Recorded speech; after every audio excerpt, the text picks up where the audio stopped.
Hey guys, this is Camfrey15 back at it with another video for you guys, and I'm back with another Pokemon movie review for you guys. And we are here with the review of the fifth Pokemon movie, and I guess you can say the final Pokemon movie of the original series, and that is Pokemon Heroes, Latios and Latias. So, coming off what I would imagine the failure of Pokemon Forever, which despite how much nostalgic and how much love I have for it, I do think Pokemon Forever is a pretty overrated film. Do they fix some of the issues here in Pokemon Heroes? Well, let's just find out. Essentially, the movie covers the main things of the Pokemon of legend, legendaries of Latios and Latias, and how they have this tie into the city of Altamir. Um, Anyways, we get introduced to our main villains of villains, our main villainesses of this film, and that is in Annie and Oakley. I'll just say this. Clearly, they didn't really understand the mass marauder, um, because these two characters are spies for Team Rocket. And yes, let's not learn our lesson. We can't make our own original villain. Listen, um, honestly, I thought these villains were just. I thought Annie and Oakley as villains, as main antagonists, were just your typical generic, bland, uh, villains. You know, they're looking to get this thing to have this power, use it to do something and control the world, and yada yada yada. But really, they're looking for the soul do. Um, so yeah. Listen, they're all right, I guess, in my opinion. I think they're better than the Mass Marauder, but then again, I can look at the Mass Marauder and actually he had Celebi in his hands. And he actually made it a lot more threatening to what he was going to do. So I guess the Mass Marauder in some cases is a better villain than Annie and Oakley combined. Anyways, we find out essentially that they're looking to go to the city of Altamir to achieve, like I said earlier, the soul dew. But the thing is about the city of Altamir is the fact that it's protected by two legendary Pokemon in Latios and Latias. They also want to get their hands on Latios and Latias to hand them over to Giovanni. Okay, yeah, sure. And that's when we get led into, oh, great. Well, actually, even before that, we get led into the intro of the movie, which they reused from the fourth one, which I just forgot to mention in the fourth one in terms of the intro. Uh, they really could have did this in the first three Pokemon movies, especially the first one. Because if you're new to Pokemon, you wouldn't understand, but they use the same opening again. Only difference is compared to Pokemon Forever in this one. This one is widescreen, essentially, or no, not widescreen. It's a 4:3 ratio box. So, anyways, whatever. Um, we get led into the start where it picks up where Ash is at, and he's participating in him and Misty are participating in a race in the city of Altamir. Again, love the intro to the film in terms of the Ash and company because, well, guess what? We always get the whole thing of we play the main theme of whatever season it is of Pokemon. And if you watch the dub, well, this opening is obviously one of the best Pokemon openings in the series for the dub, and that is Pokemon Master's Quest. I love listening to that song. See, early Pokemon songs were like freaking god tier and like just greatness of the openings. And then by the time you get to Pokemon Black and White, it's like the openings absolutely take a freaking tanking because after once you get to Black and White, the openings absolutely suck from then on. The openings in Black and White suck. The openings in X and Y suck. And the openings in Sun and Moon suck. And Pokemon Journeys, even though the first opening was pretty catchy, um, their openings still suck too. Um, I don't know what's so different in the fact. Maybe it's because they change different companies all the dang time. But man, I really want a really good Pokemon opening theme song. But I digress. I'm probably never going to get that ever again. But I digress, anyways. After hearing Matt's request, and throughout this whole thing, Latios, who's invisible, is trying to help Ash win the race. But no, Ash doesn't end up winning the race. We see that Misty ends up winning the race, gets shown around the town by the person she almost lost to, or the dude who lost to her. And essentially the dude saying the same thing like I said earlier, saying that Latios and Latias are essentially the guardians of the city. Anyways, we cut back over to our main villains. Also, Team Rocket's there. They see Annie and Oakley, and they're like, they're members of Team Rocket, Annie and Oakley. Do they ever interact with them like they do in the last movie with the Masked Marauder? No. Team Rocket's kind of just there. You could have probably literally taken them out of the film, and they would have not done anything to them to the point of the film. Anyways, moving on. They're essentially looking for Latias, and essentially the way they can tell that Latias is, well, Latias, is the fact that they have these specific like X-ray glasses that can see if a Pokemon's hiding its appearance. We even see it later on. They can actually show like if they're invisible or not. So we see. So essentially, what happens is after Ash and company look to try to get some ice cream, what is it? They come across Annie and Oakley come across the Latias. After Ash actually ran into Latias pretending to be the girl we later see as Bianca. She ends up getting confronted by Annie and Oakley, almost gets captured, and Ash comes in like the hero we all know he is, and he saves the Latias. Although I don't know why he just didn't get them out the way quicker. Don't know why, but okay. It leads into a chase scene to where they're in this, I guess you can say, this alleyway streets, which I will say I do like the setting of this movie. It's definitely got a Italy vibe here, especially the music. There's a few things of the music where they have that Italy vibe music in the way. Still pretty cool. But regardless, the Latias essentially brings Ash back to where Misty and Brock are, but she runs off. And stuff like that.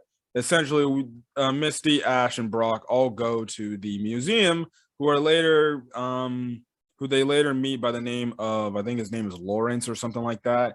And he essentially goes on to explain more of the city's history, the fact that Latios and Latias protects the city.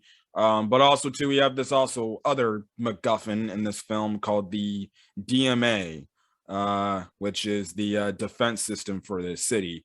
Essentially, we find out later on that this defense system is essentially powered by the Soul Dew and everything. And, guess what? The whole story behind this fact there was this evil trainer or whatever that was trying to take over the city, but with his Kabutops and his Aerodactyl. And sadly, he failed because Latios and Latias protect the city. But in response, the Latios essentially ended up getting killed doing this to save the city. So yeah, which, okay, cool. Yeah, wonderful. Nice backstory. But the defense system, which we'll get into in a bit, essentially, yeah, so essentially they get out. Well, Ash sees the real Bianca, chases after her, but Bianca's like, dude, why the hell are you following me? I don't know you. But then only to run into Latias pretending to be Bianca. Takes him to the place Latias and Latios stay at. Latios tries to attack Ash, but Latias stops that. And then that's when obviously Bianca and her grandfather Lawrence come in and say, especially exposition dump to Ash everything that's going on, says how the Soul Dew essentially powers the city and essentially keeps the city stable, and why it must not leave the fountain it needs to leave at, and stuff like that. So yeah, we also did get a pretty cool scene of the fact that the Latios and Latios can connect and essentially show each other, what they're seeing and stuff like that. That was pretty cool. But anyways, the one thing we see about Latias is she seemingly has a thing for Ash or something like that. Like she likes Ash. Oh yeah, get your bestiality in the comment section, right? Anyways, Ash ends up leaving to go meet up with his friends. And after they all leave, Annie and Oakley use one of their drones to sneak in because they were using their drones to track Ash. And they end up going in there, capturing Latios. Latios manages to help Latias get away. Latias gets away to go tell Ash what the whole thing is going on. Annie and Oakley take the Soul Dude. They go to the museum to activate the defense system. They capture Latios in the similarly typed prison like Lawrence III from the second film had Moltres and Zapdos in. And essentially, they're using the defense system with the power of the Soul Dude and Latios to essentially have a defense system around the city, which locks everything up and everything, creates all these gates and stuff like that. And yeah, anyways, Latias ends up getting to Ash, telling Ash what the hell's going on by showing what Latios is seeing. So like that, Ash ends up trying to go out of the way to save Latios. The Kabutops and the Aerodactyl end up reviving thanks to the reactivation of the defense system. And he tries to stop them, but the Aerodactyl frickin' is coming in trying to stop them. And within a few minutes, the Kabutops and the Aerodactyl get taken out by Misty and Brock's Pokemon. They end up to help Ash frickin', escape from them. We see I believe it's Oakley trying to freaking make a legit water tornado. Again, one of the things is Latios is a Psych type, so get rid of the water. So Latios does that. They end up getting in there, and stuff like that. But the thing is, what happens is Oakley, whole thing is kind of going out of wink. The defense system is going out of wink and everything, especially after they save Latias, I keep getting them mixed up. After they end up saving Latios, but the thing is, because of the overuse of the defense system, it actually badly damaged Latios to the point he's literally, we see later on the brink of death, essentially. So yeah, the question about the defense system being there, even though the guardians of this city are 2 legendary Pokemon, don't know why. Anyways, what happens is Annie gets the bright idea to touch the Soul Dude that looks corrupted and darkened with like evil energy, because Lawrence says it's dying. The Soul Dude was dying for being out of the lake being out of the fountain for far too long. But it ends up with the defense system going haywire. And essentially it takes away all the water, only to bring the water back in the form of a tsunami. And Latios and Latias essentially take on the tsunami. Obviously, they have to use their side. Again, I don't know why they just couldn't use their psychic power to quell the water faster, but okay, sure. But they end up taking on the tsunami using their psychic powers, but because of it, it uses all of Latios's life energy left, and Latios ends up dying. Wow, a Pokemon actually died in a Pokemon film. Huh. Something I actually like. Interesting enough. Anyways, the town is saved. The water comes back in the way it is. The movie ends with Ash getting a kiss from Bianca or Latias. More than likely 9 out of 10 times. It's still even an ongoing mystery till this day. 2022, guys, on who kissed Ash. But I think we can all confidently say it was more than likely Latias, because, well, she's not wearing a hat, and because Bianca typically wears that white hat of hers and stuff like that. So yeah. And anyways, we end up getting to the end credits, and that's kind of the end of the movie. They sail away to go on their next adventure, and then end of the credits and stuff like that. They don't take down the defense system for no apparent reason why, when it almost destroyed your entire city, which is like, this thing would destroy your city. Well, I think you should get rid of it. And plus, you got a legendary Pokemon who's the guardian of the city, but whatever. Regardless, we do get follow-ups. Again, Annie and Oakley. We actually get a follow-up to what happened, unlike the Masked Marauder and what happened to him. We don't know if the Masked Marauder went to jail, but no. Here in the credits, we see Annie and Oakley end up going to jail and serving time for what they did. Cool. At least we know what happened to these villains. in the aftermath of the movie, Ash and company essentially travel across their journey and then kind of end the movie. So, what are my thoughts on the film? To be honest, just like Pokemon Forever, um, I think this movie in some cases can be deemed an overrated Pokemon movie. The story was meh, to be honest. Your typical generic story. Evil people, evil villain wants this. Also wants legendary Pokemon. Gets this, but realizes it's out of control and stuff like that. Yada yada. You know. Um, I did like the use of Latios and Latias. I feel like in some of the other legendaries, they were actually utilized, I think, solid in this film. And they had a pretty nice payoff and everything. Um, Other things than that, side characters, to be honest, were kind of meaningless. Bianca and her grandfather, meh.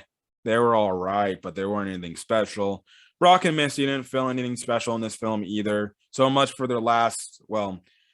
Misty's last film. She wasn't really utilized as good as say, the other. Well, what am I saying? Misty, the only time Misty's been used solidly was probably the second film and the freaking third film. But after that, proves nothing. Anyways, yeah, these side characters were fine. Ash, I thought was fine in this film. Obviously, I had the connection with Latias, so what? But listen, this movie, I think, honestly, in my opinion, I like this movie, but I still kind of consider this a subpar Pokemon film. It has its bright spots and it has its low spots.